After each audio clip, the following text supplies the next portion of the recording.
जयांचे केले स्मरण, होय सकळ विद्यांचे अधिकरण.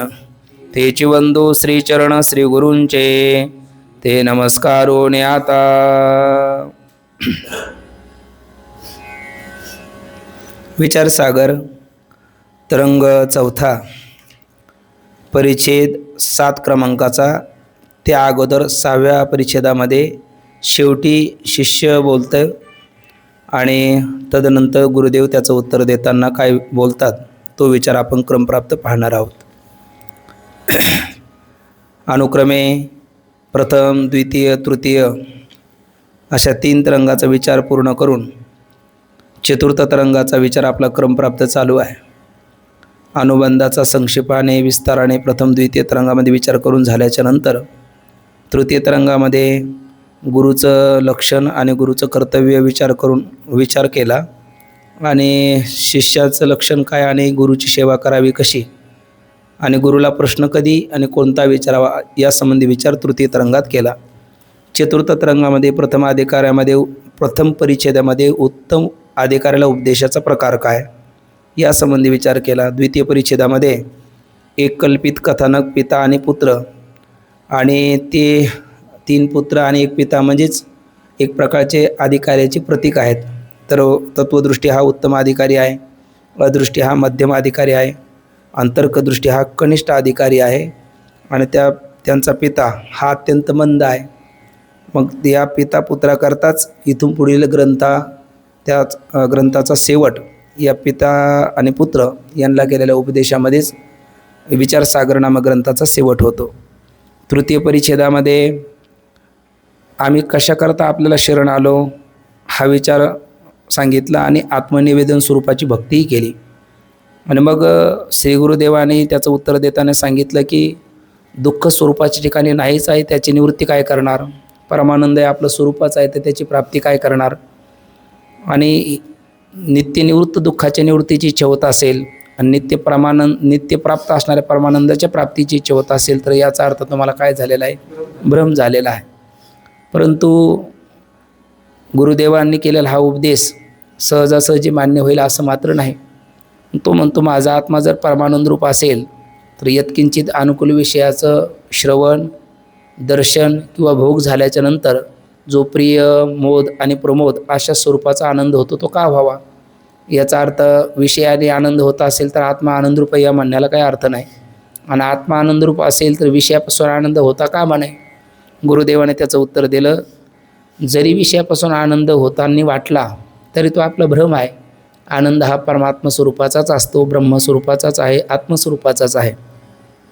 मग विषयात आनंद का वाटतो भ्रमाने. मग प्रश्न पडला पुन्हा भ्रम तरी का होतो.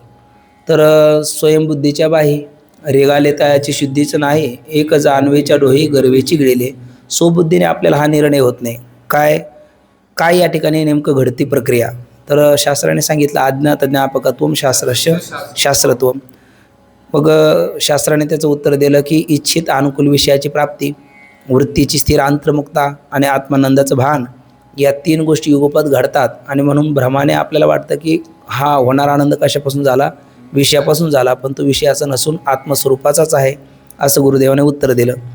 पुन्हा त्याने अनुभवाचा आपलाप करता येत नाही म्हणून अनुकूल असणारे श्रीधन पुत्रादी यांच्यापासून प्रत्यक्ष आनंद होत असताना आनंद हे त्यांचं स्वरूप नाही असं आपण म्हणता कसे. तर गुरुदेवाने तुष्यंत दुर्जन्याने उत्तर दिलं, खरं तर विषयात आनंद मुळीच नाही हा सिद्धांत आहे. पण आता सत्शिष्य आहे आपला आणि त्याला अंतःकरणापासून वाटतं, मग नाही तर म्हणता येत नाही. मग त्याला म्हणता ठीक आहे, तुझ्या म्हणण्याप्रमाणे आपण विषयाचा आनंद हे स्वरूप जर मानलं तर जोपर्यंत तो विषय आपल्याला प्राप्त आहे, आपल्याला अनुकूल आहे, आपल्या सान्निध्यात आहे, त्याचा आपला वियोग झाला नाही तर सतत त्याने आनंद आपल्याला दिला पाहिजे. पण अन्य विषयाची इच्छा झाल्याच्या नंतर तो आनंद राहत नाही. बरं, प्रथम क्षणाचा द्वितीय क्षणीने, द्वितीय क्षणाचा द्वितीय दिवशीने, सतत तर नाहीच नाही. मग विषयाचा आनंद हे स्वरूप म्हणण्यात अर्थ काय. म्हणजे विषयामध्ये आनंद नाहीच कसा गुरुदेवाने श्रुती, युक्ती आणि अनुभूतीने सांगितलं. श्रुतीने सांगत असताना यो वै भूमा तत्सुखम नाल्पे सुखम असती, भूमानाम ब्रह्म सुखरूप आहे, अल्प विषयामध्ये सुख नाहीच आहे ही श्रुती आहे. युक्तीने आत्ता पाहिला आपण सतत आनंद व्हायला पाहिजे तो होत नाही, याचा अर्थ विषयाचा आनंद स्वरूप होऊ शकत नाही आपला अनुभवाने. आणि युक्तीने जर पाहिलं तर सर्वच भोगी जीवाला सुद्धा परमात्म्याने एक सुषुप्ती अवस्था दिलेली आहे, जिथे विषय नाही पण आनंद आहे, सुख आहे. किंवा समाधीमध्ये योग्यांना पाहिलं तर तिथेही विषय नाही आणि सुख आहे. याचाच अर्थ सुख हे विषयाचं स्वरूप नाही असं सिद्ध केलं. आणि मग तो म्हटला असं जर असेल तर मग ज्ञानी आणि अज्ञानी याच्यात फरक काय, म्हणजे तुला म्हणायचं काय. तो म्हटला हो, ज्याला कळालं की आत्मा सुखरूप आहे, आत्म्याअतिरिक्त सुख कुठे नाहीच आहे, तेही मंडळी देखील म्हणजे ज्यांना आपण ज्ञानी म्हणतो तेही विषय प्राप्तीने आनंदित होतात. अप्राप्त विषयाच्या प्राप्तीकरता अट्टहास करतात आणि अप्राप्त विषय प्राप्त झाल्याच्या नंतर आनंद व्यक्त करतात किंवा त्या विषयाचा वियोग झाल्याच्या नंतर दुःख भोगताना तेही दिसतात. मग ज्ञानी आणि अज्ञानी दोघांचा व्यवहार जर समान दिसत असेल तर ज्ञानी आणि अज्ञानी याच्यात फरक काय. तर गुरुदेवाने त्यातले अनेक फरक आपण एक 7-8 प्रकार त्यातले जवळपास बघितले. त्यातला एवढाच महत्त्वाचा विषय का एक ज्ञानी आणि एक अज्ञानी हाच त्याच्यातला फरक आहे. ज्ञानी ज्ञानीच आहे आणि अज्ञानी अज्ञानीच आहे. जरी व्यवहार समान दिसला तरी व्यवहार समान दिसला म्हणजे त्यांचा बोध समान असेल असं मात्र नाही. त्याकरता आपण एक पंक्ती पाहिली होती, कृष्ण भोगी शुकत्यागी राज्ञजनक राघव वशिष्ठ कर्म करताचे पंचेती ज्ञानेना समा. कृष्ण परमात्मा त्यांचं भोगप्रधान जीवन दिसतं, कृष्ण भोगी. शुकत्यागी भगवान शुकादेवाचं त्यागप्रधान जीवन दिसतं, लंगुटीचा सुद्धा त्यांनी त्याग केलेला. जनक महाराजाला भेटीला गेले त्यावेळेला कृष्ण भोगी शुकत्यागी. राज्ञजनक राघव अर्थात प्रभू रामचंद्र आणि जनक महाराज हे राज्य सगळं चालवताना व्यवहार करताना दिसतात आणि वशिष्ठ पुरोहित कर्म करताना दिसतात. नारदजी कळी लावताना दिसतात, पण अदृष्ट छंदे वर्तत असे कळी लावेजे नारदे. परंतु त्या सर्वांचा व्यवहार भिन्न आहे किंवा आपातता अज्ञानी जीवासारखा जरी व्यवहार दिसला पण ते सर्वांचा बोध मात्र समान आहे. आणि त्याही विषय उपभोग कालीसुद्धा होणारा आनंद विषयाचा नसून माझ्या आत्मस्वरूपाचाच आहे हा ज्ञानी महात्म्याचा बोध मात्र निश्चित असतो. आणि अगदी सरळ व्यवहारात येऊन बोलायचं म्हटलं तर 4 अवस्थेचा विचार आपण केला होता. गेला तर समाधीमध्ये आणि आला तर स्वप्नामध्ये, तो ज्ञानी आहे. म्हणजे ज्ञानाला हे 2 अवस्था आहे, समाधी आणि स्वप्न.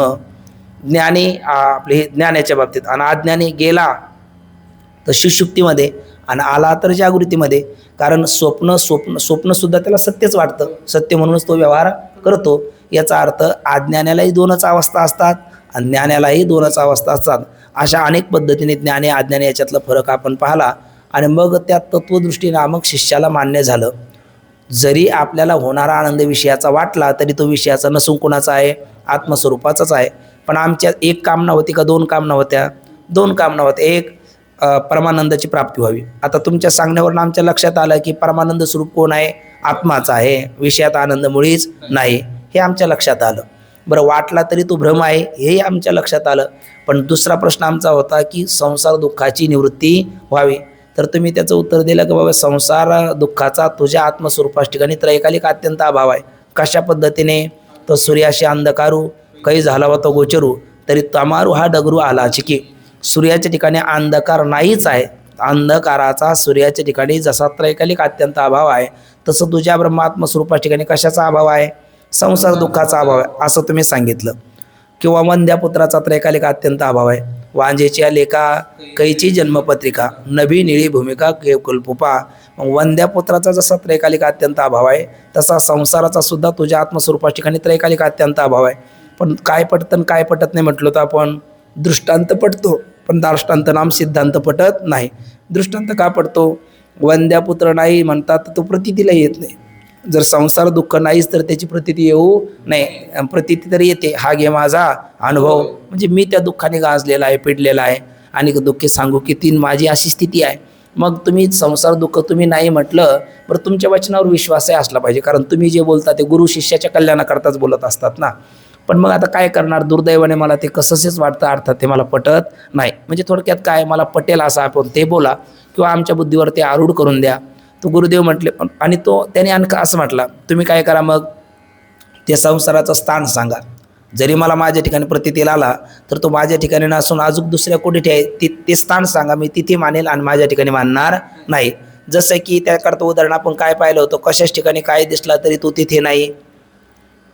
आपण बरोबर वा, रज्जूच्या ठिकाणी सर्प दिसला तरी तो रज्जूच ठिकाणी नाही. अहो पण दिसतो रज्जूच ठिकाणी नाही कसा? मग वेदांताचा सिद्धांत आहे, जड जडाला अधिष्ठान होत नाही. रज्जू जड आहे, भासलेला सर्प जड आहे, जड रज्जू जड सर्पाला कशी अधिष्ठान होईल? होणार नाही. मग रज्जूच ठिकाणी दिसला ना तो आपला भ्रम आहे. मग तो आहे कोणाच ठिकाणी? मुळात मग ती रज्जूचं विशेष स्वरूपाचं अज्ञान, त्या अज्ञानाचा परिणाम सर्प आणि सर्पाचं झालेलं ज्ञान, या सगळ्या गोष्टीला अधिष्ठान कोण आहे? तिथे रज्जू उपहित चैतन्य आहे. कोण नाही? रज्जू नाही. हे आपल्याला मान्य झालं. तसं जरी संसार दुःख माझ्या ठिकाणी प्रतीतीला आलं तर त्याचं एक अधिष्ठान तुम्ही सांगा, मी तिथे मानेल. माझ्या ठिकाणी मानणार नाही, मी त्यातून मुक्त होईल. अशी शिष्याची काय होते अशा पद्धतीचं काहीतरी तुम्ही उत्तर द्यावं का त्याचं स्थान तुम्ही सांगा आणि मी मग मात्र माझ्या ठिकाणी मानणार नाही. तर गुरुदेव सांगतात की याचं उत्तर देणं म्हणजे आम्ही उत्तर सांगणार, खरं आहे ते सांगणार, श्रुतियुक्ती अनुभूतीच्या अविरोधी सांगणार. परंतु आम्ही दिलेलं उत्तर हे एकतर कळत नाही, कळलं तरी पटत नाही, पटलं तरी झेपत नाही, झेपलं तरी त्यात रंगून जात नाही. ही वस्तुस्थिती आहे. पण कसंही असलं तरी ज्याचं खरं उत्तर आहे, नियत उत्तर आहे ते तर सांगितलंच पाहिजे. आणि ते जर तुला उत्तर आता नाहीच पटलं तर मग पुढे बघू, पण त्याचं खरं उत्तर काय ते देतो. आणि मग त्याकरता गुरुदेवाने सांगितलेला वाद त्याला म्हटलं आपण अजातवाद आहे ना. मग आपण काल एक साधारण मला वाटतं 3 वाद पाहिले होते आहे ना. एक पहिला वेदांताचा सिद्धांत असतो, कोणत्या वादाचा बोललो आपण? अजातवादाचा. वेदांताची प्रक्रिया असते कोणत्या वादातली? विवर्तवादातली. आणि विवर्तवादात पुन्हा 2 कक्षा असतात. तर त्यातली पहिली आहे सृष्टी दृष्टीवाद आणि दुसरी आहे दृष्टी सृष्टीवाद आहे ना. मग आता बोलू आपण एकदा. सिद्धांत म्हणलं तर कोणत्या वादाचा असणार?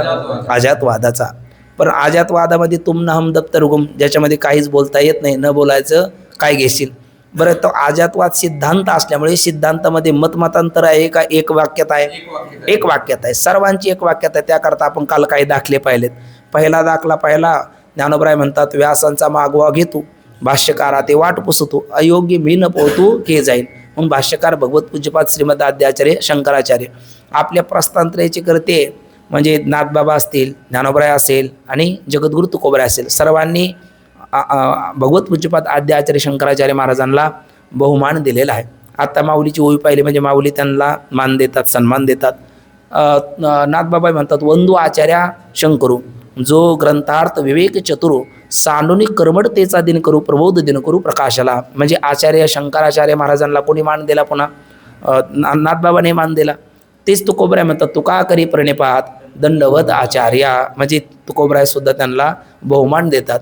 असे भगवत पूज्यपाद शंकराचार्य, विद्यारण्य स्वामी, ज्ञानोबराय, तुकोबराय, नाथ महाराज असे 5 दाखले आपण काल पाहिले. का सर्वांची एक वाक्यता आहे कशाबद्दल? संसार झालाच नाही. कोणता वाद? अजातवाद. मग आचार्यांचं म्हणणं आपण पाहिलं होतं, न कशी जायते जीवा संभव शास्त्र न विद्यते एतद उत्तमम सत्यम यत्र किंचिन न जायते. हे कोणाचं म्हणणं आहे? आचार्यांचं म्हणणं आहे. विद्यारण्य स्वामी पंचदशीमध्ये म्हणतात न निरोधो न च उत्पत्तीर न बद्धो न च साधका न मुमुक्षु न वै मुक्ता इति एषा परमार्थतः. म्हणजे काहीच नाही, बद्ध नाही, मुमुक्षु नाही, मुक्त नाही, म्हणजे शून्य आहे असं मात्र सांगायचं नाही. हे विद्यारण्य स्वामींचं म्हणणं आहे. त्याच्यानंतर आपण जगद्गुरु तुकोबराय, न झाला प्रपंच आहे परब्रह्म, अहम सोम ब्रह्म, आकळले माया त्याची ब्रह्म, ब्रह्म त्याची माया, अंगाने छाया जया परी, तोडिता न तुटे सारिता निराळी, लोटांगण तळी हरपती. तुकोबराय सुद्धा ते सांगतात. बरं, ज्ञानोबराय काय म्हणतात? आगाजी झालीची नाही तयाची वार्ता पुसशी काय. आणि नाथबाबाची ओवी भावार्था रामायणातली पाहिली होती, संसार एक झाला होता हे तो समूळ मिथ्या वार्ता, पुढे होईल मागुता कदा कल्पंते घडे ना. म्हणजे आजात शब्दाचा अर्थ काय? न जात अजात, जे झालंच नाही, उत्पन्न झालं नाही, जगत झालंच नाही, अशा पद्धतीचा जो सिद्धांत आहे त्याला म्हणतात अजातवाद. म्हणजे जगताचा ज्याच्यामध्ये त्रैकालिक अत्यंत अभाव प्रतिपादन केला जातो तो अजातवाद आहे. आणि तो सिद्धांत असल्यामुळे सर्वांची एक वाक्यात आहे. पण हा अजातवाद पटणं इतकंसं सुलभ नाही. मग तो अजातवाद ज्याला पटत नसेल त्याला सांगितला जातो पुढचा म्हटलं तर आपण विवर्तवाद. त्याच्याकरता आपण तुम्ही वाद सांगा, मी बोलतो. ज्याच्यामध्ये प्रतीती नाही, सिद्धी नाही, त्याला कोणता वाद म्हटलं तर आपण काल अजातवाद. ज्याच्यामध्ये प्रतीतीही आहे आणि सिद्धीही आहे तो परिणामवाद. आणि ज्याच्यामध्ये प्रतीती आहे पण सिद्धी नाही तो आहे विवर्तवाद. असे 3 प्रधान पाहिले होते. प्रतीती नाही, सिद्धी नाही तो अजातवाद. वंद्यपुत्राची प्रतीती आहे का? नाही. सिद्धी आहे का? सिद्धीही नाही. म्हणून प्रतीती नाही, सिद्धी नाही तो अजातवाद. ज्याच्यामध्ये प्रतीती आहे आणि सिद्धी आहे तो परिणामवाद. मृत्तिकापासून कोण निर्माण होतो? घट. तंतूपासून पट, मात्या पित्यापासून संतती. मग त्यामध्ये कारणाची प्रतीती आहे का कार्याची प्रतीती आहे का? दोघाची आहे. दोघाची आहे म्हणून प्रतीती आहे सिद्धी आहे, म्हणून त्याला म्हटलं आपण परिणामवाद. आणि ज्याच्यामध्ये प्रतीती आहे पण सिद्धी नाही तो म्हटलं आपण विवर्तवाद. मग ज्याच्यामध्ये प्रतीती आहे सिद्धी नाही, रज्जूवरच्या सर्पाची प्रतीती आहे की नाही? प्रतीती आहे. शुक्तीवरील रजत पाहता डोळा दिसे, रज्जूवरी भासे मिथ्या सर्प. शुक्तीवरचे रजत असेल, स्थानवरचा पुरुष असेल आणि एक राहिलं रज्जूवरचा सर्प असेल. हे विवर्तवादाचे तिन्ही दृष्टांत आहे. या तिन्हीमध्ये बघा प्रतीती आहे पण सिद्धी नाही. किंवा मृगजळ दिसे साचपण ऐसे, खोटियाचे पिशे उर फोडे. किंवा आणखी एक माऊलीची ओळ फुटूनी पडे तो, मृग वाढवी हाव परी न म्हणे माव रोहिणीची. आणि आपण काय प्रमाण म्हटलं? तुका म्हणे तैसे गेले वायाविन, जैसे मृगशीन मृगजळी. तुकोबराय देखील म्हणतात. म्हणजे मृगजळ काय दिसायला आहे तेही असायला नाही. किंवा आपल्या सर्वांचा दैनंदिन अनुभव म्हणजे स्वप्नातले पदार्थ, त्यांची प्रतीती आहे पण सिद्धी नाही. मग प्रतीती आहे पण सिद्धी नाही असा आहे विवर्तवाद. आणि त्याच्या दोन कक्षा, सृष्टी दृष्टीवाद, दृष्टी सृष्टीवाद. मग सृष्टी दृष्टीवाद म्हणजे काय? तर अगोदर सृष्टी आणि नंतर दृष्टी. दृष्टी म्हणजे ज्ञान आणि सृष्टी म्हणजे पदार्थ. मग अगोदर पदार्थ आहे आणि नंतर त्याचं ज्ञान आहे असं सांगितलं जातं ज्या वादात, त्याला म्हणतं सृष्टी दृष्टीवाद. आणि दुसरा म्हटलं आपण दृष्टी सृष्टीवाद. त्या दृष्टी सृष्टीवादाच्या पुन्हा दोन कक्षा आहे. दृष्टी सृष्टीवाद म्हणजे दृष्टी म्हणजे कोण? ज्ञान. आणि सृष्टी म्हणजे पदार्थ. ज्ञान समकालीच पदार्थ. ज्ञान ज्या वेळेला आपल्याला होतं त्यावेळेला तो पदार्थ आहे, ज्या वेळेला त्याचं ज्ञान होत नाही त्यावेळेला तो पदार्थ नाही. का? कारण हा सिद्धांत असं काय बोलावं लागतं? तर त्या वेदांताचा एक सिद्धांत आहे, अनुत्पन्न पदार्थाची प्रतीती येत नाही. काय सिद्धांत आहे? अनुत्पन्न पदार्थाची प्रतीती येत नाही. जो पदार्थ कधी उत्पन्नच झाला नाही त्याची प्रतीती येत नाही. आत्ताच बोलून गेलो, वंद्यापुत्र उत्पन्न आहे का अनुत्पन्न आहे? अनुत्पन्न आहे, म्हणून त्याची काय नाही? प्रतीती नाही. बरोबर की नाही? म्हणजे अनुत्पन्न पदार्थाची प्रतीती येत नाही. आणि ज्या अर्थी रज्जूवरचा सर्प प्रतीतीला येतो त्या अर्थी त्याला अनुत्पन्न म्हणावं लागेल का उत्पन्न म्हणावं लागेल? उत्पन्न म्हणावं लागेल. पण मग तो कोणाला चावला का? कोणाला फुतकारला का? कोणाचा काही अनर्थ त्यापासून झाला का? आता भ्रमाने ज्या वेळेला खरा वाटला त्यावेळेला झाला असेल अनर्थ, पण तात्विक दृष्टीने जसं व्यावहारिक सर्प चावल्याच्या नंतर किंवा काही पीडा होते तशी आता कोणाला झाली का? कोणालाच नाही. मग त्याची काय आहे काय नाही? प्रतीती आहे पण सिद्धी नाही. पण मग तो अनुत्पन्न पदार्थाची प्रतीती येत नाही, त्याची प्रतीती येते म्हणून त्याची उत्पत्ती मानावी लागते. रज्जूवरच्या सर्पाची प्रतीती येते म्हणून काय मानावे लागते? उत्पत्ती मानावी लागते. म्हणून त्या रज्जूवरच्या सर्पाचं पण ती कशी आहे? दृष्टी सृष्टी. दृष्टी समकालीच सृष्टी हा एक पहिला. आणि दृष्टीरेव सृष्टी हा दुसरा. दृष्टीचं सृष्टी हा दृष्टी सृष्टीवादातला आणखी उच्च दर्जाची स्थिती आहे. आणि दृष्टी समकाली सृष्टी हे मध्यम दर्जाची स्थिती आहे. आणि सगळ्याच मंद अधिकाऱ्याला घेऊन चालतात त्यावेळेला सृष्टी आणि दृष्टी. म्हणजे ज्ञान अगोदर पदार्थ नंतर ज्ञान, सृष्टी दृष्टीवाद. आणि अगोदर आपलं ज्ञान समकालीच पदार्थ, दृष्टी सृष्टीवाद. किंवा दृष्टीरेव सृष्टी, दृष्टीच सृष्टी अशा पद्धतीचा दृष्टी सृष्टीवाद. मग इथे आता जी ख्यातिवाद येतो हा कोणत्या वादातला विचार? परिणामवादातला, विवर्तवादातला का अजातवादातला? तर हा विचार परिणामवादातला नाही, पुन्हा अजातवादातला नाही, विवर्तवादातला आहे. आणि विवर्तवादातला सुद्धा सृष्टी दृष्टीवाद सांगायचा का दृष्टी सृष्टीवाद सांगायचा? तर तिथे दृष्टी सृष्टीवादाच्या माध्यमातून हे स्पष्टीकरण आहे. आणि कशाकरता आपल्याला ही सृष्टी खरी वाटते ना? तर सृष्टी जरी आपल्याला खरी वाटली तरी खरी नाही. मग कोण आहे? सृष्टीचा अधिष्ठान परमात्माच खरा आहे. जसं रज्जूवर भासलेला सर्प जरी आपल्याला भ्रमकाळात खरा वाटला तरी खरं कोण आहे तिथे? रज्जूच आहे. कोण नाही? सर्प नाहीच आहे. पण ज्या वेळेला एखाद्याला भ्रम झाला आणि त्यावेळेला सर्पच त्याला आहे वाटला आणि रज्जू नाहीच वाटला, म्हणजे आहे कोण? रज्जूच. पण रज्जूचं सामान्य स्वरूपाचं ज्ञान, विशेष स्वरूपाचं अज्ञान, त्यावेळेला त्याला कोण आहे वाटतं? सर्पच आहे वाटतं. कोण नाहीच वाटतं? रज्जू नाहीच वाटतो. असा तो कोणत्या भ्रमात आहे? निश्चयात्मक भ्रमात आहे. म्हणजे एक संशयात्मक भ्रम वेगळा आणि निश्चयात्मक भ्रम वेगळा. मग जी व्यक्ती निश्चयात्मक भ्रमात असते ना ती व्यक्ती त्याच्या कल्याणाचा विचारसुद्धा ऐकून घ्यायला तयार नसते. आपल्या जोगमहाराज वारकरी शिक्षण संस्थेमध्ये 2004च्या दरम्यान आम्ही बसलो. तर त्यावेळेला व्याकरणाची आपली परीक्षा असते पहिले. व्याकरणाची परीक्षा झाल्याच्या नंतर मग त्यात पास झाल्याच्या नंतर आपल्याला पुढचा प्रवेश असतो. आम्ही चातुर्मासाला होतो. त्या अगोदर चातुर्मासाला आम्ही 4 महिने ते पलीकडे विष्णुपाद नाही तिकडे प्रेत पेटतात बघा, ते प्रेत पेटलेले राहायचे. ते प्रेताच्या प्रकाशामध्ये आम्ही रात्री अभ्यास करायचो व्याकरणचा. म्हणजे इतकं ते पाठ केलं होतं की म्हणजे हरिपाठासारखं आमचे ते गजानन महाराज सुरडकर ते एक व्याख्या म्हणायची, मी एक व्याख्या म्हणायची, असं उलटं म्हणत यायचं, सुलटं म्हणत जायचं, असं इतकं ते खूप पाठ केलं होतं. म्हणजे त्याच्याबद्दल संशयच नव्हता काय. खूप पाठ केलं. आता 4 महिने तेवढं व्याकरण दिल्यानंतर काय होणार नाही, भरपूर केलं. बरं 3 पाठ ते एकाच व्याकरणाचे, त्यामुळे ते खूपच. आणि मग त्याच्यातलं इतकं भ्रम, आता आपलं काही चुकू शकत नाही, 1 मार्क आहे आपला जाऊ शकत नाही, आपले 100% आपल्याला पूर्ण मार्क पडणार असं ठरलं. आणि मग ज्यावेळेस पेपर लिहायला घेतल्याच्या नंतर पण ते प्रश्न कळून लिहायला पाहिजे ना. प्रश्न एक आणि मी उत्तर लिहितोय. आणि ठोंबरे नावाचे आमचेच मित्र होते सहपाठी, ते म्हणायला लागले महाराज तुमचं चुकतंय. मी म्हटलं गप, सगळा पेपर माझा बघून लिहितोस आणि मला सांगतो तुझं चुकतं म्हणून. तो बिचारे खरंच मला सांगत होते माझ्या हिताचं, पण ते निश्चयात्मक भ्रमात होतं, आपलं चुकू शकत नाही. आणि ते हाताने 9 मार्क गेलेत. कशामुळे असं घडलं? निश्चयात्मक भ्रमात. मग त्यावेळेला एखादं सांगतं त्याची सुद्धा ऐकण्याची मनस्थिती मनुष्याची नसते. मग अशा वेळेला ज्याला संसार पडली रूढी जगापरी 4 चालविती व्यवहार सत्य म्हणून, त्यांना ब्रह्म सत्य नाही, जगतच सत्य वाटतं. ब्रह्म मिथ्या नाही, ब्रह्म नाहीच आहे, मिथ्या नाही, सत्य नाही, कसंच नाही, ब्रह्म नावाची वस्तूच नाही. कोण आहे? जगतच आहे आणि जगतच सत्य आहे, असं जो निश्चयात्मक भ्रमात आहे. आणि त्याला जर तुम्ही म्हणायला लागले संसारिक झाला होता आणि हे तो समूळ मिथ्या वार्ता, पुढे होईल मागुता, कदा कल्पन ते घडे ना, तो हे मान्य करेल का? उत्तर आहे नाही. मग किमान त्याला ही गोष्ट मान्य करण्याकरता हा कोणता वाद? अजातवाद. आणि त्याची विवर्तवाद ऐकून घेण्याची सुद्धा सध्याला अंतकरणातली स्थिती नाही, मनस्थिती नाही. मग अशा वेळेला तो अजातवाद त्याला पटण्याकरता आपल्याला कुठल्या वादात यावं लागतं? विवर्तवादात. आणि विवर्तवादात काय केलं जातं? समोरची वस्तू दिसते ना, आणि भ्रमातल्या मनुष्याला ती आहेच अशी वाटते, तर त्यावेळेला ती आहे असं घडीवर स्वीकारून ती नाही कसं हे त्याच्या बुद्धीवर आरूढ करून देणं, तर त्याला म्हटलं जातं विवर्तवाद. तो याचा दृष्टांत सांगितला होता का काल?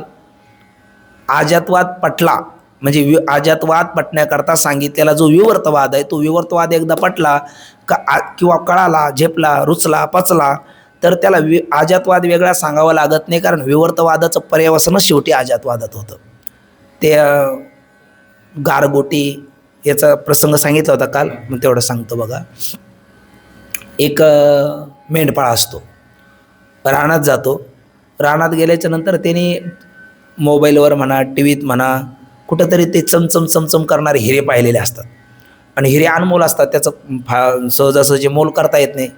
आणि मग ती रानात त्याला तशी गोटी दिसली काय, हिरा आयशा गारा दिसती दुरोनी म्हटलेलं आहे ना, किंवा दोन्ही दिसती सारखीन वर मजा तो पारखी. पण हा पारखी नव्हता. आणि त्याला वाटायला लागले चमचम करणारे हे हिरेच आहे आणि आपल्याला हे भेटले. त्या हिऱ्याने काय केलं? ती सगळी हिरे एका पोत्यात भरली. आणि आपल्या एका मित्रांना म्हणायला लागला, तू आजच्या दिवस हे बघ, मी असं काहीतरी म्हणजे कृती करून येतो का पुन्हा आपल्याला हे वन फिरण्याचं कामच राहणार नाही. त्याला वाटलं एवढे हिरे आपल्याला भेटल्याच्या नंतर आता काय. आणि मग ते गोण खांद्यावर टाकली आणि आपल्या गावातला जो सराफ आहे त्याचा थोडासा परिचय होता. सराफाच्या दुकानात गेला आणि त्या गोण ठेवली आणि सांगा म्हटलं याचं काय मोल आहे. सराफाने वाटलं याला काय घेऊन आला नेमका. ते गोण उघडल्याच्या नंतर ते चमचम करणारे दगड पाहिलेत. सराफाचे डोळे दिपून गेले. ते पण ते पारखी असल्यामुळे त्यांनी एका क्षणात ते ओळखलं आणि दुसऱ्याने ओळखलं नाही. आपल्या आळंदीमध्ये घडलेली घटना डॉक्टर बाबा सांगत असतात. आनंद आश्रम आहे ना आपल्या इंद्रायणनगरचा, तिथे एक असं एक व्यक्ती आली, त्याने खडी साखर आणली होती. खडी साखरला हिऱ्यासारखे पैलू पाडले होते आणि ती चमचम करायची. आणि काही खरे हिरे होते आणि काही खडी साखरेचे केलेले हिरे होते. आणि बऱ्याच लोकांना म्हटलं यातले पारख करून दाखवा, कोणता ओरिजिनल आहे, कोणता डुप्लिकेट, कोणता ओरिजिनल आहे. तर कोणालाच ते काही पारख करता येणार. पण पारखी ते पारखीच असतात. त्यातले एक पारखी तिथे आलेत आणि त्यांनी सांगितलं हे हिरे आहेत आणि हे हिरे नाही आहेत, म्हणजे डुप्लिकेट हिरे आहेत. मग तो म्हटला ठीक आहे बाबा, पण हे तुम्ही ओळखलं कशावरून? म्हणले ज्याच्यावर जो खरा हिरा असतो त्याच्यावर माशी बसत नाही.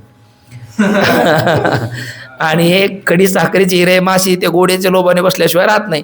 त्याच्यावर माशी बसली ती अर्थी ते हिरे नाही आणि याच्यावर माशी बसली नाही मग हे हिरे आहे. म्हणजे ही सुद्धा एक दृष्टीच पाहिजे ना. ते बघितल्याच्या नंतर त्या सराफाने लगेच ओळखलं आणि ते म्हणायला लागले हे हिरे अनमोल आहे, याचं मोल आपण करू शकत नाही. याचं मोल तू म्हणशील ते मोल, पण त्या अगोदर 2 दिवस तुला थांबावं लागेल. कारण हा तो कोणत्या भ्रमात आहे? आज सध्याला निश्चयात्मक भ्रमात आहे.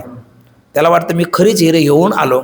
मग तू एक काम कर, तूच हे उचल, आपल्या गोडाऊनमध्ये जा आणि 5 नंबरच्या तिजोरीमध्ये त्याच्यातल्या आतल्या अलमारीमध्ये ठेव आणि या दोन्ही किल्ल्या तुझ्या कमरेला ठेव आणि 2 दिवस माझ्याकडे येऊन राहा. त्याने केलं तसं, थोडासा जवळचा परिचय असल्यामुळे. आणि त्या मधल्या 2 दिवसात काय केलं या सरापाने, त्याला हिरा कसा ओळखायचा हे त्याला पारखी बनवला. आणि मग तिसऱ्या दिवशी म्हटले जा तुझे ते हिरे घेऊन ये, आता ते किती अनमोल आहे हे आपण आता त्याचं मोल ठरवून तू ठरवेशील ते देऊ. तो गेला, पण गेल्याच्या नंतर तो म्हटला आता आपली काही फसगत व्हायला नको, आपले हिरे बरोबर आहेत का, तेच आहेत का, काही बदल झाला, जरी कमरेला आपल्या चावी असली तरी दुसरी असू शकते. आणि त्यांनी खोलली आणि त्या 4-2 हातात घेतल्या त्याला लक्षात आलं हे काय हिरा नाही गारा आहे, कारण तो आता पारखी झाला. आणि मग त्याने ते तिकडेच टाकून द्याला. तो आला का तिकडेच निघून गेला. त्याला स्वतःचीच लज्जा वाटायला लागली, आपण काय करून बसलो. म्हणजे ज्या वेळेला मनुष्य पारखी होतो त्यावेळेला तो स्वतःच्या त्याला कळाल्याच्या नंतर त्याला काही वेगळं सांगण्याची आवश्यकता नाही. तसं गुरुदेव सांगायचा सिद्धांतातला कोणता वाद, अजातवाद. पण तो अजातवाद एकाएकी कळत नाही, पटत नाही, झेपत नाही. मग तो अजातवाद ज्याच्याद्वारा कळतो तो सांगायला तर प्रवृत्त झाले, कोणता, विवर्तवाद. आणि हा विवर्तवाद एकदा कळाला का अजातवाद वेगळा सांगण्याची आवश्यकता नाही, कारण विवर्तवादाचं पर्यावसानच शेवटी कशामध्ये होतं, अजातवादामध्ये होतं. आणि मग तो अजातवाद म्हणजे काय, तर अजातवाद काल आपण ठळक पंक्तीमध्ये बघितला की दिसणारा हा संसार वंद्यापुत्राप्रमाणे पारमार्थिकदृष्ट्या त्याचा काय आहे, अत्यंत अभावरूप आहे. मग अत्यंत अभावरूप असणारा संसार तुझ्या अथवा माझ्या अथवा अन्यत्र कुठे म्हणून तुला काय सांगू त्याचं स्थान, असं ज्या वेळेला श्री गुरुदेव बोलतात तर गुरुदेवाचं हे अजातवादातलं बोलणं असल्यामुळे त्याला पटलं नाही. आणि मग त्याने तो शंका करतो. तर शंका वाचू आणि गुरुदेव त्याचं उत्तर काय देतात तेवढं आपण वाचून घेऊ. वाचू. शिष्य बोलतो, महाराज हे भगवन, जन्मादी दुःखरूप संसार माझ्या ठिकाणी किंवा दुसऱ्या कोणत्याही ठिकाणी नाही तर प्रत्यक्ष का दिसतो. जर संसार झालाच नसेल तर त्याने दिसू नये. सरळ आहे, असत चेत न प्रतीत. जे असत असतं ते दिसत नसतं, हा सिद्धांत आहे की नाही. कोण असत आहे म्हणून दिसत नाही, वंद्यपुत्र असत आहे म्हणून दिसत नाही. आणखी एखादं उदाहरण, शशीशृंग असत आहे म्हणून दिसत नाही. आणखी एखादं उदाहरण, खपुष्प असत आहे म्हणून दिसत नाही. आणखी एखादं उदाहरण, गंधर्वदुर्ग दिसतंय ना, ते गंधर्वदुर्ग आपल्याला आकाशामध्ये दिसतं ना. म्हणजे असत आहे न दिसणारं पाहिजे, म्हणजे तो विवर्तवादाचा दृष्टांत झाला. वेदांताचे दृष्टांत सुद्धा ठरलेले आहेत, कोणत्या वादाचे कोणते दृष्टांत. अजातवाद म्हटलं काही खपुष्प, वंद्यापुत्र, शशृंग, नरविशान ही दृष्टांत आहे. विवर्तवाद म्हटलं का रज्जु सर्प, शुक्तिरज, स्थाणुपुरुष, स्वप्न हे दृष्टांत आहे. परिणामवाद म्हटलं का मृतिका घट, तंतुपट, दूध, दही हे दृष्टांत आहे. म्हणजे ज्या त्या वादाचे जे ते दृष्टांत आपण वापरले का सिद्धांत कळण्याकरता अजून आपल्याला सुलभ पडतो. तसा आता कोणता वाद पाहून आलो आपण, अजातवाद. पण तो अजातवाद पटला का नाही. आता सांगायचा कोणता वाद, विवर्तवाद. तत्पूर्वी शिष्य शंका करत आहे, ती शंका आपण वाचत आहे. हे भगवन अर्थात हे गुरुदेवा, जन्मादी दुःखरूप संसार माझ्या ठिकाणी किंवा दुसऱ्या कोणत्याही ठिकाणी नाही. तुमचं म्हणणं काय, मी काय बोललो त्याचं स्थान मला सांगा. तुम्ही माझ्या ठिकाणी मला प्रतीतील येतो, तुम्ही म्हणता तुझ्या ठिकाणी संसार दुःखाचा तर एकालेक अत्यंत अभाव आहे. मग त्याचं एक स्थान सांगा, मी तिथे मानेल, माझ्या ठिकाणी मानणार नाही. तर प्रत्यक्ष का दिसतो, कारण असचेत न प्रतीत न झालेली वस्तू दिसत नसते. संसार जर झालाच नसेल वंद्यापुत्राप्रमाणे तर वंद्यापुत्र प्रतीतीला येत नाही, तसं संसाराने प्रतीती येऊ नये. खरं एवढा 50 रुपये बक्षीस आपल्याकडनं, याच्यात असा कोणता एक शब्द याने जाणला नाही म्हणून त्यांनी ही शंका केली. अजातवादातला कोणता एक शब्द त्याने जाणला नाही म्हणून त्यांनी ही शंका केली. रामकृष्ण हरी गेले हो.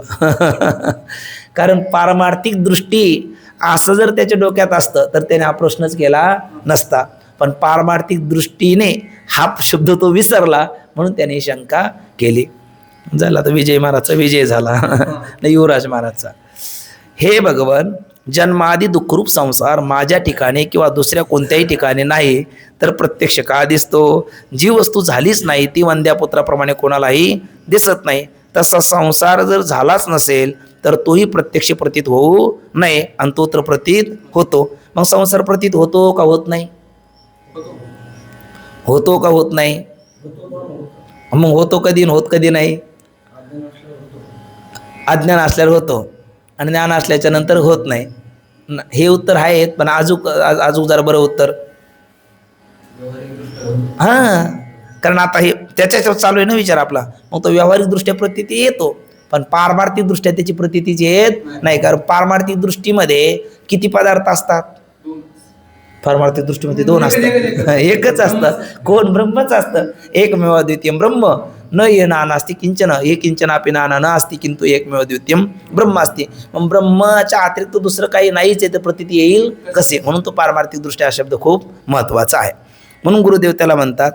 पण सध्याला तो पारमार्थिक दृष्ट्या हा शब्द त्याच्या दृष्टी आड झालेला आहे तो, किंवा पारमार्थिक दृष्ट्या गुरुदेव म्हणत असताना त्या शब्दाची शक्ती काय याच्याकडे त्याचं फारसं लक्ष नाही, आणि म्हणून त्याने आता ही शंका केली. तो म्हणतो की जी वस्तू झालीच नाही ती वंद्यापुत्राप्रमाणे कोणालाही दिसत नाही, तसा संसार जर झालाच नसेल तर तोही प्रत्यक्ष प्रतीत होऊ नये, आणि तो तर प्रतीत होतो. म्हणून तो झालाच नाही हे म्हणणे अनुभवाविरुद्ध आहे असे माझ्या अल्पबुद्धीस वाटते.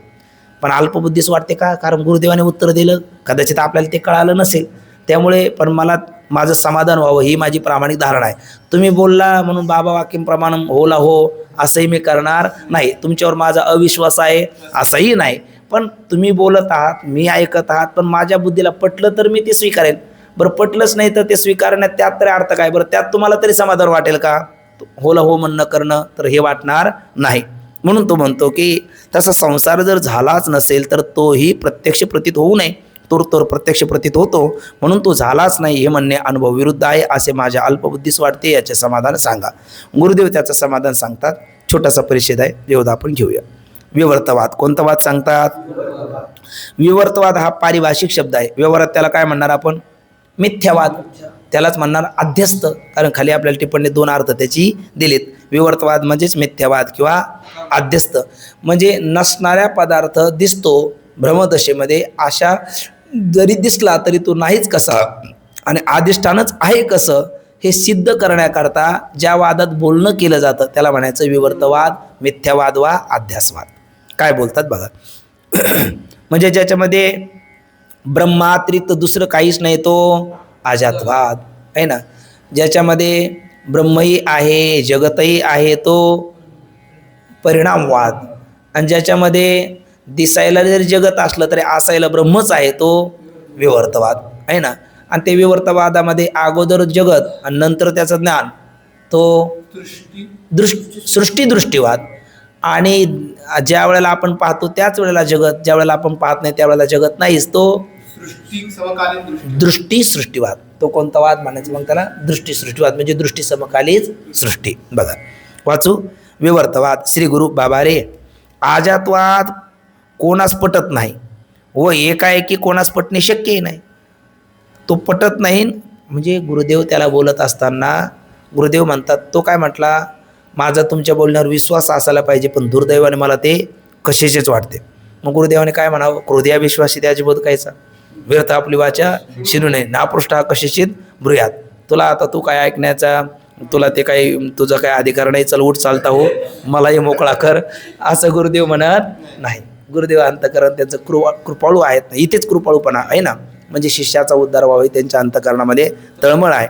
म्हणून ते म्हणतात, जसं यशोदा माता कृष्णाला म्हणते, खोड्या नको करू माझे बा बा बा 3 वेळेस आहे ना, बा बा बा खोड्या नको करू. हा तो काय तिचा बा आहे का? पण हे प्रेम आहे ना. तसं शिष्याविषयी गुरुदेवाच्या अंतकरणातलं प्रेम असल्यामुळे म्हणतात बाबा रे आहे ना, हे बाबा रे हा अजातवाद कोणास पटत नाही. म्हणून तुलाही पटला नाही त्याचा काही खेद मानण्याची आवश्यकता नाही. बरोबर. एकाएकी कोणास पटणे शक्यही नाही. एकाएकी का पटणार नाही? हजारो जन्मामध्ये आपण ज्या ज्या देहात गेलो त्या त्या देहाला मी म्हणत आलो आणि त्याच्या संबंधीला माझे म्हणत आलो. मग हा अहम मम अध्यास आपल्याला एका जन्माचा आहे का अनेक जन्माचा आहे? अनेक जन्माचा आहे. माऊली नाथबाबा म्हणतात, अनादि संसार मालेच्या ठाई ते अनादि संसार मालेच्या ठाई नित्य विषय भोगिले पाही, ते ठसावले चित्ताच्या ठाई वारंवार पैसे विता भोगिता. मग अनादि कालापासूनचे जगत सत्यत्वाचे अहम मम अध्यासाचे जे संस्कार आहे ते 1 आणि 2 पाठात लगेच कळतील का? लगेच ते जातील का? ते होणार नाही. त्यामुळे तू काही खेद मानू नको. पण तुला कळालं नाही, पटलं नाही, झेपलं नाही, हीच तुझं पण हे म्हणणं हे सत्य आहे, पण तुला कळालं नाही ना, पटलं नाही ना, आता तुला पटेल असं मी सांगतो. गुरुदेव बोलतात, बाबा रे हा अजातवाद कोणास पटत नाही आणि एकाएकी कोणास पटणे शक्यही नाही. त्याप्रमाणे तुलाही पटत नाही. म्हणून आता तो अजातवाद पटण्याकरता अगोदर काय करू? विवर्तवाद म्हणजेच अध्यासवाद सांगतो. आणि तो तुला नीट समजला तर मग अजातवाद आपोआपच पटेल. जसं त्याला तो रत्नपारखी झाल्याच्या नंतर त्याने काय केलं, त्याला सांगावं नाही लागलं ते गारगोटे फेकून दे, तो स्वतःच त्याने फेकून दिले आणि तो तिकडला तिकडे आपल्या व्यवसायाला तो निघून गेला. तशी स्थिती आहे.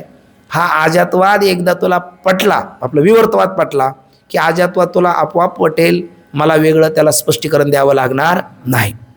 आता वास्तविक जन्मादी जगत सत्य नसून भासते का? रज्जूवरचा सर्प सत्य आहे का? नाही. मग सत्य वस्तूने भासावं का? भासू नाही. पण भासला की नाही? भासला. का भासला? विनाकारण भासला का कारण आहे त्याला? कारण आहे. काय कारण आहे? रज्जूचं अज्ञान कारण आहे ना. आणि तो कोणतं कारण आहे? विशेष स्वरूपाचं अज्ञान. कारण ज्ञानही नाही, अज्ञानही नाही, ज्ञानाज्ञान आहे. ज्ञानाज्ञान दोन विरोधी धर्म एका अधिकरणात राहत नाही, पण विशेष राहत नाही. दोन सामान्य राहत नाही, सामान्य विशेष राहतात. कारण हे काहीतरी आहे, हे काय आहे? सामान्य ज्ञान आहे, म्हणजे ज्ञान आहे.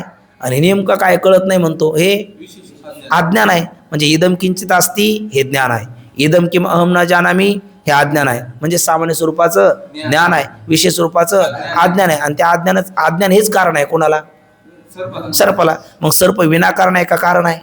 कारण आहे. काय कारण आहे? रज्जूचं सामान्य ज्ञान, विशेष अज्ञान कारण आहे. तसं आत्मस्वरूपाच्या ठिकाणी अहंकारादी बंधाची प्रतीती यावी का?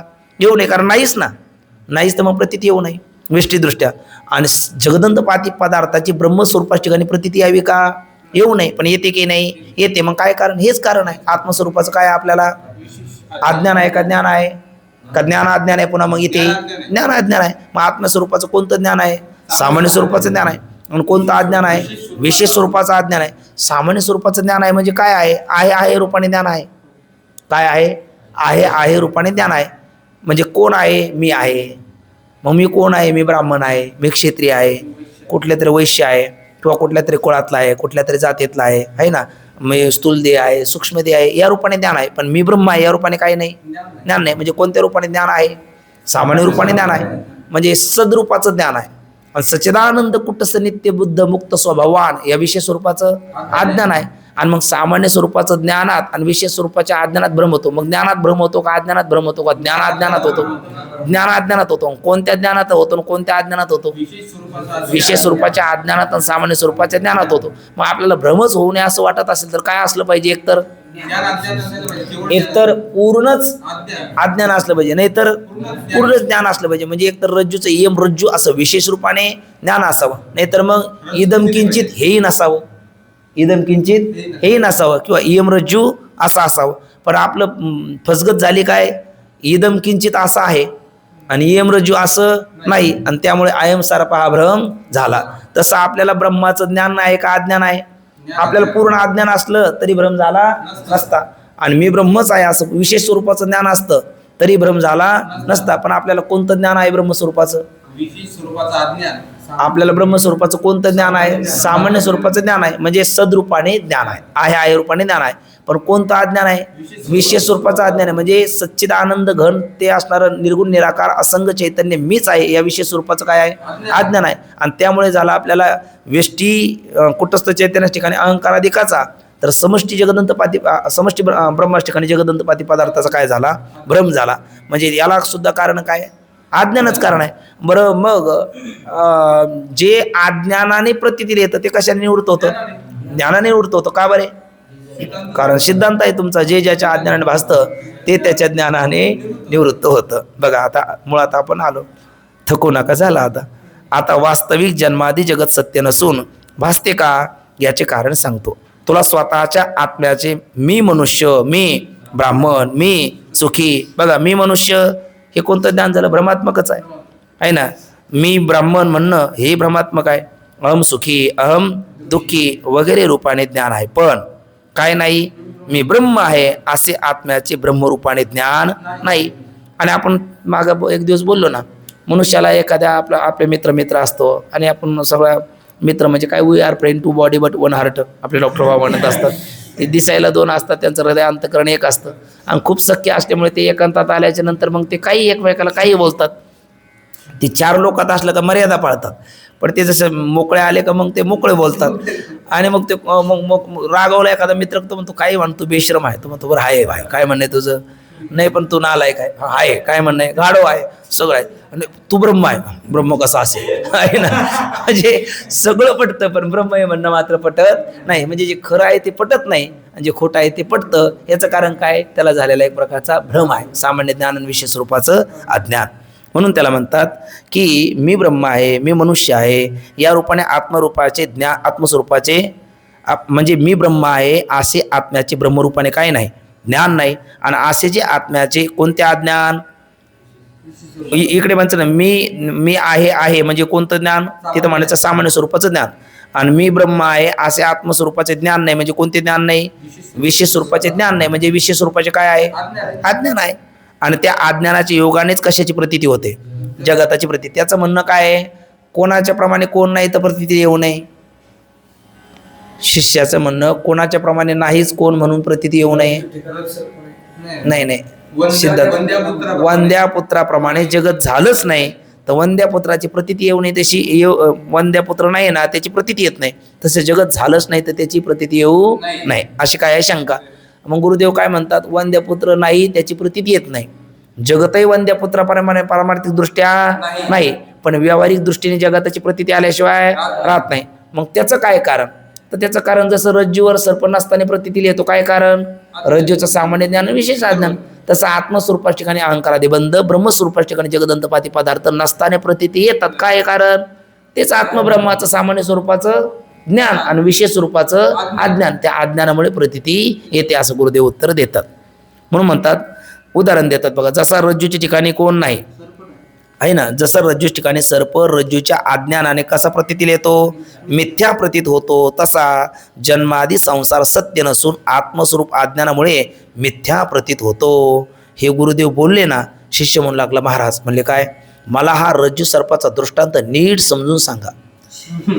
हे म्हणण्याचं कारण माहिती आहे का, आपले बाबा म्हणत असतात नीट समजून सांगा, म्हणजे हा तुम्ही दृष्टांत जो बोलताय ना, तुम्हीच गृहीत कृत्य आहे. तुम्ही रज्जूवरचा सर्प काय ठरवता, पहिले मिथ्या ठरवता, त्याचा दृष्टांत करता, आणि मग रज्जू सर्पाकार भासेले जगडंबर, मग जगत मिथ्या सांगता. पण तुम्ही रज्जूवरच्या भासलेल्या सर्पाला मिथ्या म्हणता, तसे सगळेच मिथ्या म्हणत नाही ना. आणि किंमत कोणत्या मताला असते, बहुमताला आहे ना. मग तुम्ही जसं रज्जूवरच्या सर्पाला मिथ्या म्हणता, तसं रज्जूवरच्या सर्पाला सगळेच मिथ्या म्हणत नाही. ते रज्जूवर भासलेल्या सर्पाची वेगवेगळी संगती लावतात. शिष्याची शंका घेऊ, उत्तर आपण सकाळी पाहू. 1 मिनिटात शिष्याची शंका वाचून घेतो. महाराज मला हा रज्जू सर्पाचा दृष्टांत नीट समजून सांगा. नीट समजून सांगा म्हणजे नीट विचार तुम्ही करा त्याचा अगोदर. हो हो, असा म्हणण्याचा भाव आहे आतला. पण आता तो शिष्यबुद्धीने असल्यामुळे तो थोडासा असा नम्रतेने बोलतो. बघा तुम्ही, महाराज मला हा रज्जू सर्पाचा दृष्टांत नीट समजून सांगा.